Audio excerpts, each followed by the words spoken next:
요나서 1장 1절부터 4절에 있는 말씀 봉독해 드리겠습니다. 여호와의 말씀이 두 번째로 요나에게 임하니라. 이르시되 일어나 저 큰 성읍 니느웨로 가서 내가 네게 명한 바를 그들에게 선포하라 하신지라. 요나가 여호와의 말씀대로 일어나서 니느웨로 가니라. 니느웨는 4일 동안 걸을 만큼 하나님 앞에 큰 성읍이더라. 요나가 그 성읍에 들어가서 하루 동안 다니며 외쳐 이르되 40일이 지나면 니느웨가 무너지리라 하였더라. 아멘. 하나님의 말씀이었습니다. 우리 한 번 더 앞뒤 옆 사람들에게 축복하는 인사 한번 하겠습니다. 축복합니다 하겠습니다. God bless you. 네, 축복합니다. 네. 갑자기 얼굴이 확 펴지죠. 여러분 축복합니다. 권사님 땡큐. 네. 우리가 이 땅에 살아가면서 여러 가지 기회들이 있습니다. 어떤 사람들은 기회를 잘 포착한 사람들이 있는가 하면 어떤 사람들은 기회를 놓쳤다고 생각하는 사람들이 있을 것입니다. 내가 그때 그 사람을 만났더라면, 아니면 내가 그 사람을 만나지 않았더라면, 내가 그때 그 직장을 선택했더라면, 아니면 내가 그때 그 비즈니스를 했어야 됐는데 혹은 하지 말았어야 했는데, 우리의 인생 속에도 기회가 있지만 또 우리가 신앙인의 모습 속에서도 여러 가지 영적인 기회도 있습니다. 주님을 섬기는 기회가 있고 주님을 사랑하는 기회가 있고 또 성도들을 섬길 수 있는 기회가 있는 것을 보게 됩니다. 아마 사람은 누구에게나 돌아보면 후회하는 모습들이 많이 있을 거라는 생각이 듭니다. 감사하고 기뻐하는 일도 많지만 후회할 수밖에 없는 것이 우리의 삶의 모습이라는 생각도 듭니다.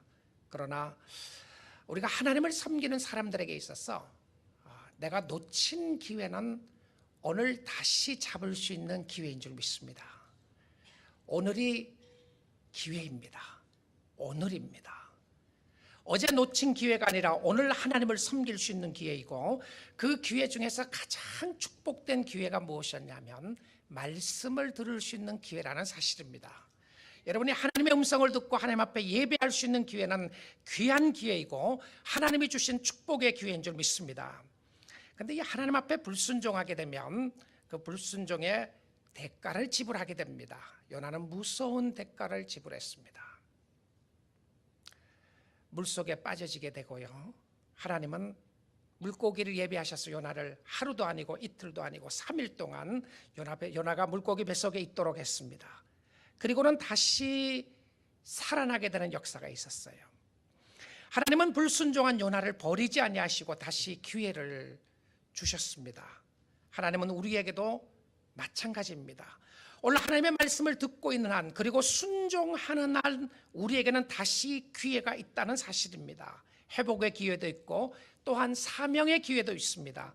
하나님은 사랑하는 사람들을 결코 버리지 않습니다. 죄를 지어도 그 죄 때문에 버리지 않고요, 회개할 수 있는 기회를 또 주시고 또 말씀하시는 것을 보게 됩니다. 혹시 여러분 주님으로부터 멀어져 있습니까? 주님으로부터 불순종하고 있으시나요? 오늘 이 아침 시간에 우리 살아계신 하나님 앞으로, 예수 그리스도 앞으로 가까이 갈 수 있는 축복의 시간 될 수 있기를 축복드립니다. 하나님이 다시 주어진 기회는, 하나님이 주신 기회는 사명을 확인하는 기회였습니다. 요나서 3장 1절 말씀을 봅니다. 여호와의 말씀이 두 번째로 요나에게 임하니라. 이르시되, 무엇이 임했습니까? 여호와의 말씀이 임했다고 되어 있습니다. 말씀이 들려졌어요. 근데 이 말씀이 들려졌을 때에 불순종할 수도 있고요, 또한 순종할 수도 있게 되는 것을 보게 됩니다. 여러분, 말씀이 들려진다고 하는 것이 축복이라는 사실을 아시죠? 말씀이 들려져야 돼요. 여러분, 예수님이 이 땅에 오셔서 말씀을 전했는데 예수님의 말씀을 들려지지 않고 깨닫지 못하는 사람들이 많이 있었습니다. 하나님의 아들 예수 그리스도가, 로고스 되시고 말씀 되신 예수 그리스도가 오셔서 말씀을 전했음에도 불구하고 사람들이 깨닫지 못했어요. 사도행전 28장에도 보게 되면 사도 바울이 말씀을 전하는데 말씀을 들었던 사람들이 순종하는 사람도 있고 깨닫지 못하는 사람도 있었다고 되어 있습니다. 복음서나 사도행전에도 쭉 보게 되면 똑같은 말씀을 전하게 되는데 말씀을 듣는 사람이 있고 듣지 못한 사람이 있었어요. 깨닫지 못한 사람이 있었습니다. 이 듣는 사람들에게 있어서 말씀이 들려졌던 사람들의 공통된 모습은 무엇이었냐면 순종이었어요. 말씀이 나에게 들려졌다. 그것은 하나님 앞에 순종하는 역사가 있게 되는데요. 신앙인들은 영적으로 눈이 떠져서 주를 보고 주의 말씀이 들려지는 사람이었습니다. 주님이 하신 말씀인가? 아니면 내 말인가?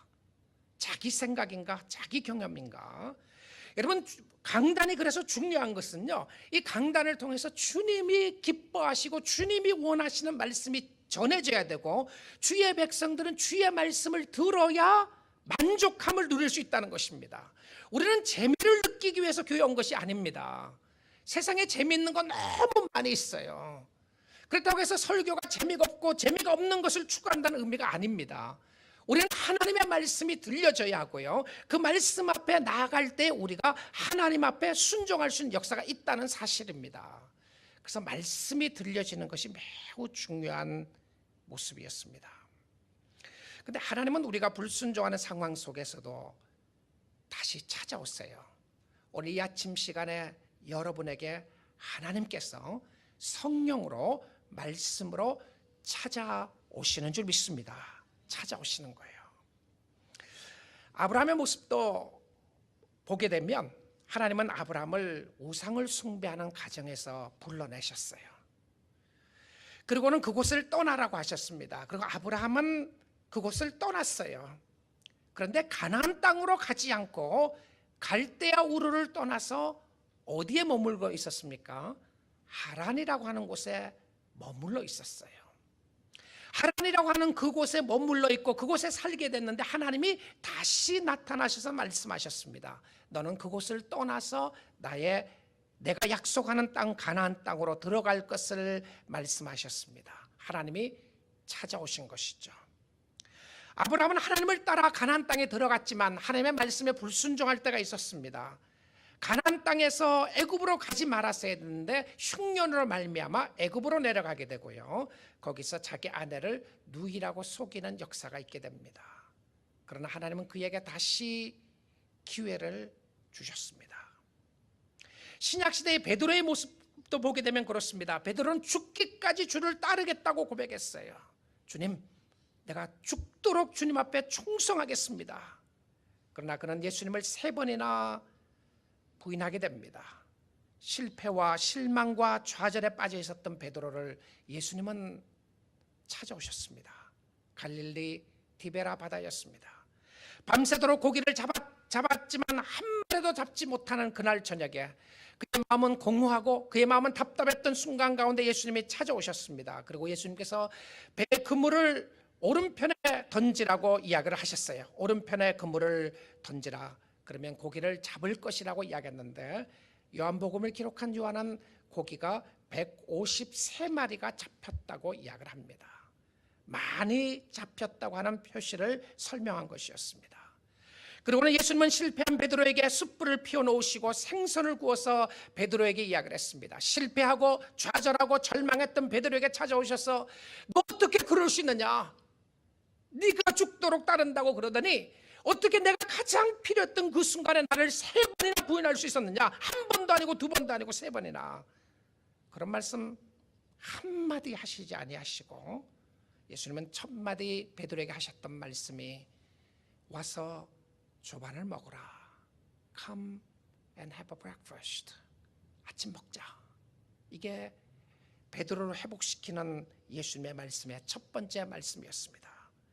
예수님은 따뜻한 생선을 구워 놓으시고 그리고 베드로를 대접하셨습니다. 아침 대접을 하셨어요. 그리고 난 후에 베드로에게 묻습니다. 요한의 아들 시몬아, 네가 나를 사랑하느냐?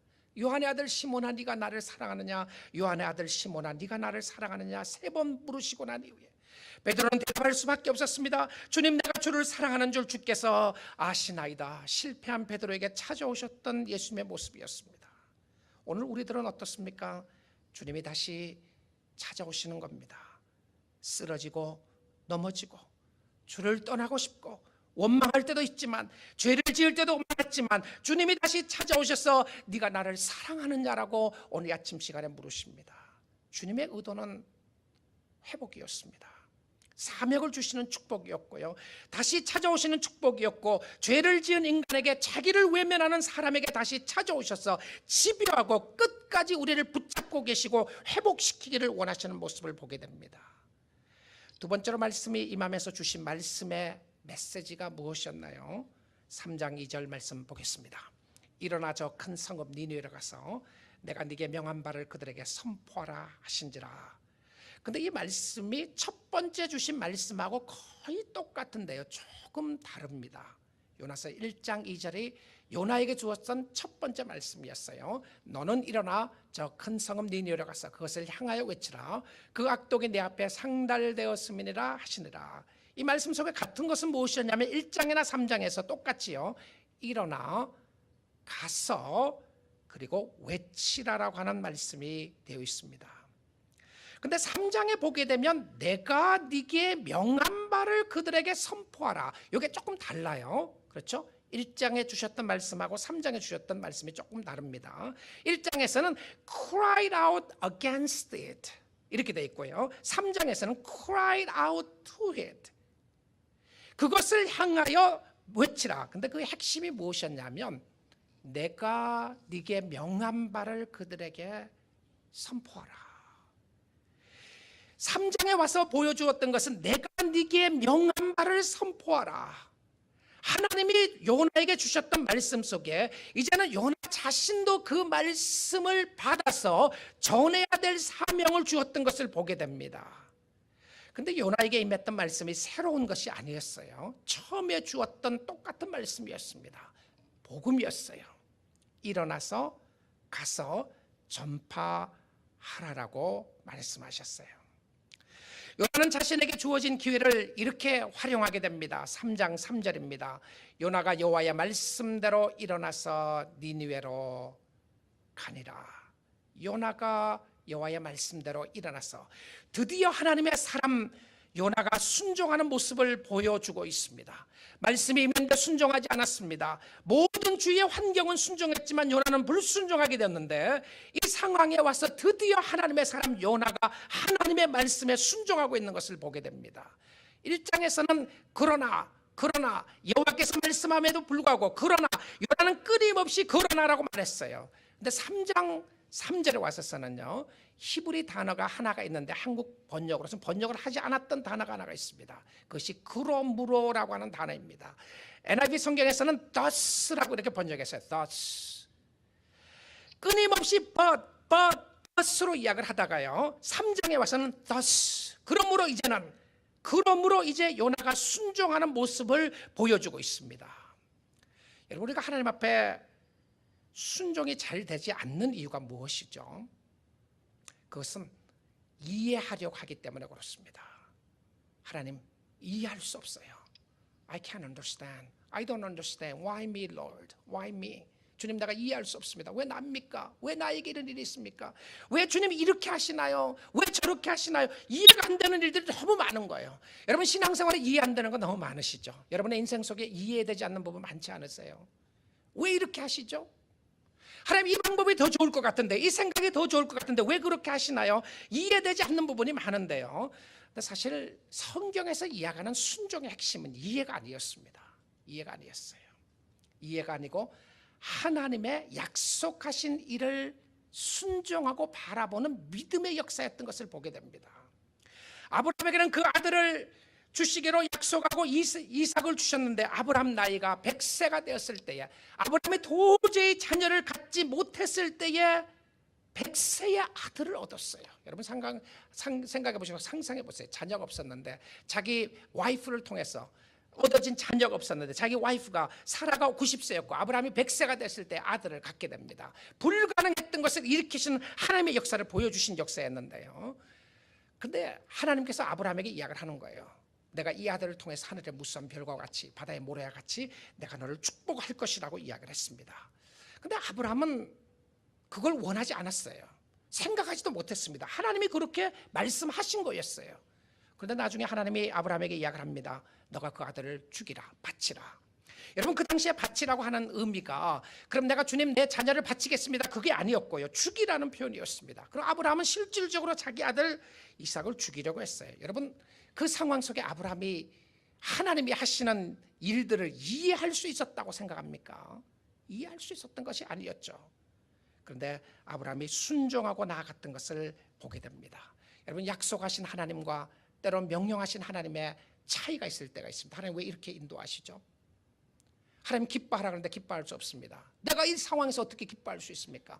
내가 이 상황에서 어떻게 감사할 수 있습니까? 주님, 내가 원망하는 거 당연하지 않습니까? 이해할 수가 없습니다. 이해할 수 없는 환경과 상황 속에서도 주님은 나를 따르라고 그러는 거예요. 주님은 나를 신뢰하라고 그럽니다. 여러분, 그 상황 속에서 주님이 요구하시는 것은 순종인데 순종하게 되면 기적이 일어나는 줄 믿습니다. 이게 믿음의 역사였어요. 근데 이 순종에 있어서는요, 반드시 성경에서 이야기하는 순종은 블라인드 오비디언스가 아니었어요. 모르고 그냥 아무것도 모르고 뭣도 모르고 제 멋대로 지 마음대로 그냥 가다 보니까 간 것이 아니었습니다. 성경에 이야기하는 순종은 늘 대상이 있었습니다. 근데 그 대상이 누구였냐면 내가 아니고 하나님이었어요. 하나님은 신실하시고 하나님은 약속을 지키시는 분이시기 때문에 약속을 지키시는 분이 명령하시고 그 명령에 순종하게 되면 하나님의 기적 역사가 반드시 일어나게 될 것을 말씀하고 있는 하나님의 명령이었습니다. 여러분, 순종하면 하나님의 놀라운 역사를 보게 될 줄 믿습니다. 근데 이게 참 잘 안 돼요. 안 되는 사람 성경에 많이 나옵니다. 순종이 잘 안 됐던 사람들이요. 그 중에 한 사람이 나만이라고 하는 사람이었습니다. 나만은 시리아의 장군이었고 아람 사람이었습니다. 그러면 그 당시에 이스라엘과 원수지간에 있었던 사람이었어요. 근데 이 사람이 군대 대장이었는데 나병에 걸렸습니다. 문둥병에 걸렸어요. 근데 문둥병에 걸렸는데 자기 집에 종이 히브리에서 온 요 종이 계집종이 이야기하기를 사마리아에 가면 선지자가 있는데 그 선지자 엘리사를 만나면 당신의 병을 고칠 수 있습니다, 이렇게 이야기를 한 거예요. 여러분, 그 이야기를 듣고 이 나만 장군이 사마리아에 엘리사를 만나러 가고 싶었습니다. 그래서 자기 왕에게 부탁을 해서 친서를 부탁을 했어요. 왕이시여, 내가 여기를 가서 내 병을 낫고 싶은데 좀 왕이 편지를 써줘서 내가 가는데 나를 정말 내가 병 고침을 받기를 원하기 때문에 이 일로 가니까 이것에 대한 어떤 해명하는 편지를 써가지고 왕에게 가지고 갑니다. 이스라엘 왕에게 가지고 가니까 왕이 어떻게 했어요? 그 편지를 찢습니다. 그리고 가슴을 찢으면서 통곡을 하는 거예요. 아니, 이 사람이 왜 나에게 왔느냐? 문둥병자가 나에게 온 거냐? 이거 스파이로 온 거 아니냐? 그렇게 생각했어요. 엘리사가 그 이야기를 듣고 나서 왕에게 이야기합니다. 아니, 왕이시여, 왜 화를 내시고 그러시냐고 그 장군을 나에게로 보내라고 그랬어요. 그래서 나만 장군은 가면서 금과 은과 의복과 많은 재물을 싣고 혹시라도 자기가 병이 낫게 되면 그 물질을 다 주려고 가지고 군사들과 함께 가는 거예요. 엘리사 집 앞에 왔습니다. 엘리사 집 앞에 오니까 엘리사가 나와 보지도 않고요, 엘리사 종을 시킨 거예요. 종을 시켜서 요단강에 가서 7번 씻으라, 이렇게 이야기를 했어요. 자, 이 말씀이 열왕기하 5장 10절에 나옵니다. 한번 보겠습니다. 엘리사가 사자를 그에게 보내, 사자가 이 종이에요. 엘리사가 종을 보낸 거예요. 자기 종을 보낸 거예요. 나만에게 보내 이르되 너는 가서 요단강에 몸을 7번 씻으라, 내 살이 회복되어 깨끗하리라 하는지라. 나병에서 나올 수 있다. 요단강에 가서 7번 씻으라라고 이야기를 한 거예요. 아니, 엘리사가 직접 나와서 이야기한 것도 아니고요, 종을 시켜서 이렇게 이야기한 거예요. 요단강에 가서 7번 씻으라. 자, 그 이야기를 들은 나만이 너무너무 화가 났어요. 나만이 노하여 물러가며 이르되, 너무 화가 나서 돌아가면서 이야기하기를, 내 생각에는 그가 내게로 나와 서서 그의 하나님 여호와의 이름을 부르고 그의 손을 그 부위 위에 흔들어 나병을 고칠까 했도다. 무슨 말인가요? 엘리사의 이야기를 들은 나만은 자기 생각으로 가득 차 있었습니다. 나만의 생각은 나만의 생각인 거 아시죠? 나만의 생각이에요. 다 나만의 생각이 있어요. 그래서 그는 이야기를 내 생각에는 근데 이 내 생각이라고 하는 이 나만의 생각이 너무나도 합리적이라는 걸 아세요? 나만 이렇게 생각을 한 거예요. 문둥병은 만지면 되는 것이 아니니까 나병 환자를 내가 만짐을 받고 안수를 기다린 것도 아니었어요. 그냥 나와 서 있으면서 손이라도 한번 흔들어주고 고쳐주기를 바랐던 거예요. 여러분, 주님 앞에 나오는 거, 나만이 나온 거 대단했습니다. 굉장했어요. 주님 앞에까지 나와서 자기의 병을 고치고 싶었던 거예요. 엘리사를 만나면 자기의 병을 고칠 수 있을 것이라고 생각했던 놀라운 역사가 있었는데, 그런데 나만은 자기 병을 고침받지 못할 상황까지 가게 됐어요. 그것은 무엇 때문에 그랬는가? 내 생각 때문에 그렇습니다. 내 생각에는, 나만의 생각은, 내 생각은 하나님이 이렇게 했어야 하는데, 내 생각은 교회가 이렇게 되는데, 내 생각에는 하나님이 이렇게 응답하셔야 하는데, 내 생각은 저 사람은 벌 주고 나에게는 축복을 줘야 하는데, 다 내 생각입니다. 어떤 면에서는 나만의 생각이 엘리사의 생각보다 훨씬 더 합리적이라는 사실을 아십니까? 어떤 때는 합리적이냐 아니냐가 문제가 아닙니다. 얼마나 이것이 머리가 좋게 이해할 수 있느냐가 문제가 아니고요, 이것이 하나님이 하시는 말씀인가 아닌가가 더 중요하다는 사실입니다. 하나님이 말씀하신 것이라면 이것이 진리인 줄 믿습니다. 그런데 나만의 생각을 조금 더 엿볼 수 있는 부분이 나옵니다. 열왕기하 5장 12절인데요 다메섹 강 아바나와 바르발은 이스라엘 모든 강물보다 낫지 아니하냐. 내가 거기서 몸을 씻으면 깨끗하게 되지 아니하랴 하고 몸을 돌려 분노하여 떠나니. 자, 나만 장군이 지금 화가 났어요. 아니, 어떻게 이럴 수 있느냐? 어떻게 나를 이렇게 취급할 수 있느냐? 내가 이렇게 뭘 많이 가지고 왔는데 나와 보지도 않고 어떻게 이야기를 하면서, 아니 뭐 요단강에 가서 씻으라고 그러냐? 요단강보다 더 깨끗한 물이 우리 나라에 있는데. 아바나와 바르발은 이스라엘 모든 강물보다 낫지 아니하냐. 여러분, 이것이 나만의 생각이었습니다. 합리적이고 논리적인 생각이었어요. 그리고 이 생각이 틀렸다고 누가 말할 수 있겠습니까? 여러분, 우리가 주님 앞에 나아가면서 내 생각을 굽히고 하나님의 생각을 받아들이고 하나님을 섬긴다고 하는 것이 얼마나 중요한지 모릅니다. 때론 우리의 똑똑한 지혜가, 때론 우리의 많은 경험이, 때론 우리의 생각이 하나님의 생각보다 더 앞서갈 때가 있고 더 사로잡고 있을 때가 있었습니다. 근데 이 나만의 삶의 변화 역사를 일으켰던 것이 13절인데요 종이 와서 이야기를 한 거예요. 종이 나와서 말하여 이르되, 내 아버지여, 선지자가 당신에게 큰 일을 행하라 말하였더라면 행하지 아니하였으리까. 아니, 좀 더 돈을 많이 가지고 와라, 좀 더 큰 일을 하라 그러면 했을 텐데, 이렇게 쉬운 것을, 아니 뭐 목욕 7번 해보라고 그러는데 왜 그거 못합니까? 이렇게 이야기를 한 거예요. 너무 쉬운 것인데 왜 안 하죠? 예수를 믿으면 구원을 받는다. 그거 너무 쉬워요. 말도 안 되는 소리 하지 말려고 그럽니다. 여러분, 말도 안 되는 소리가 성경에 많이 있어요. 이스라엘 백성들이 애굽에서 나오기 전에 하나님은 모세에게 명령을 하셨습니다. 이스라엘 모든 백성들은 양을 잡아 양의 피를 문설주에 바르라. 그러면 죽음을 외면하리라. 재앙이 pass over, 넘어갈 것이다. 아니, 그런 게 어디 있어요? What's so big deal about blood of the lamb?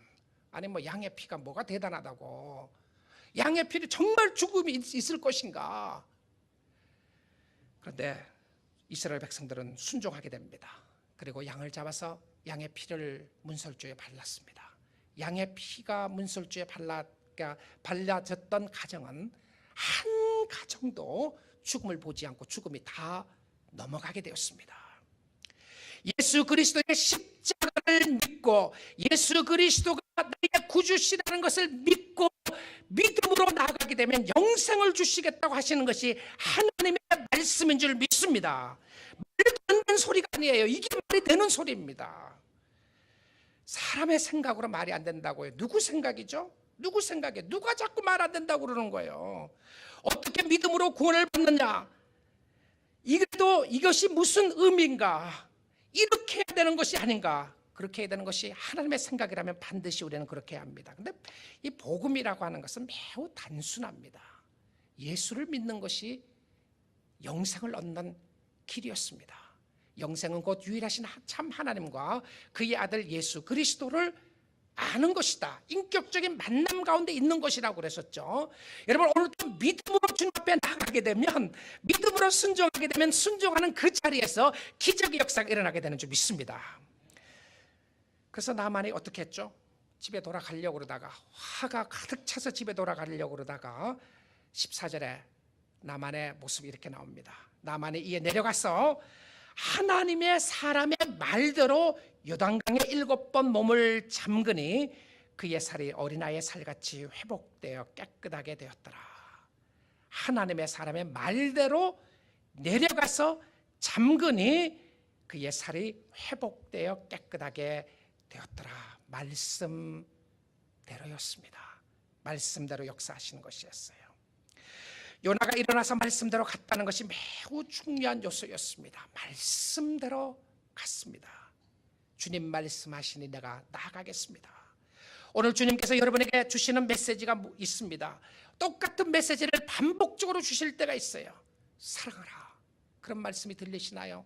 용서하라, 섬기라, 복음을 전하라.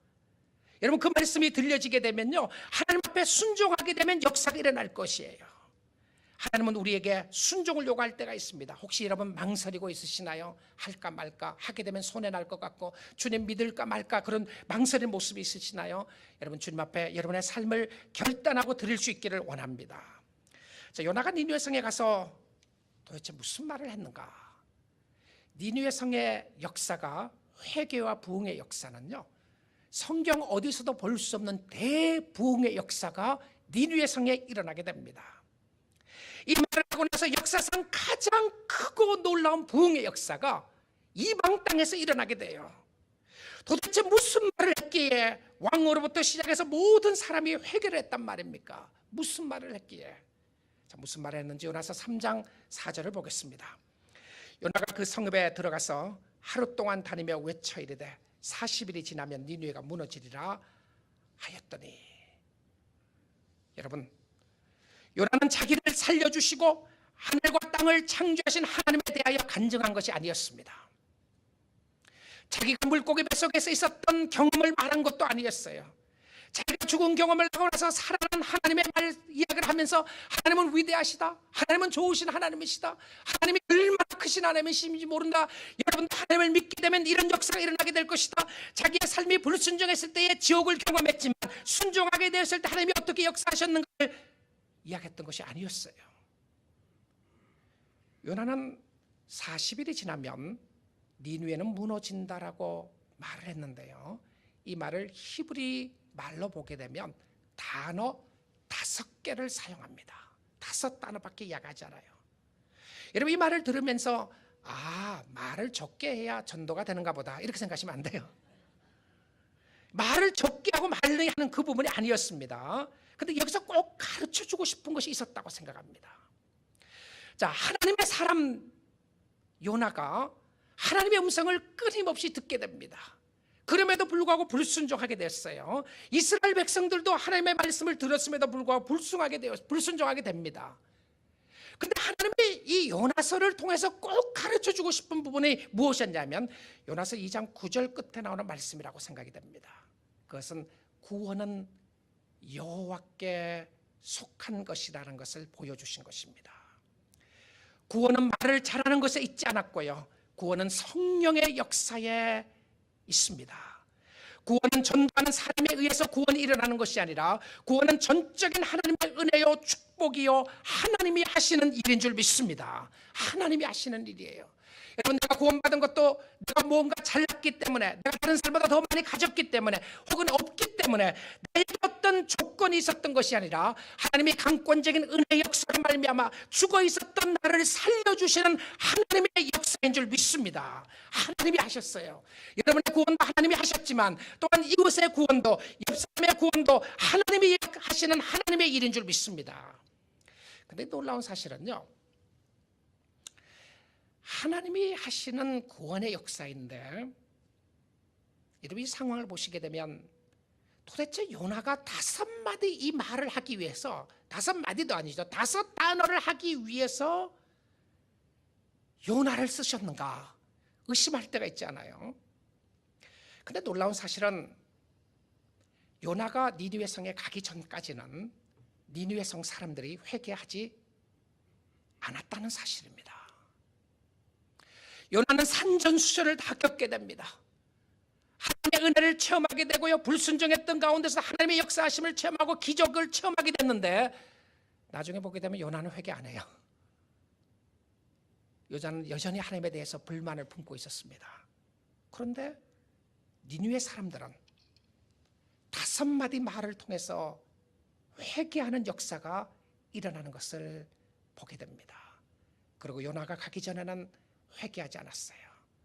요나가 전한 이야기를 듣고 회개하게 되는데, 이 말씀은 하나님이 우리를 사용하셔서, 또 하나님이 우리를 사용하기를 원하시고, 우리의 부족한 부분들, 우리의 연약한 부분들이라고 할지라도 우리가 하나님 앞에 순종하게 될 때에 우리를 쓰시는 하나님의 능력의 역사를 보여줍니다. 그래서 우리가 하나님 앞에 쓰임받고 있다는 자체는 하나님의 놀라운 축복의 역사인 것을 봅니다.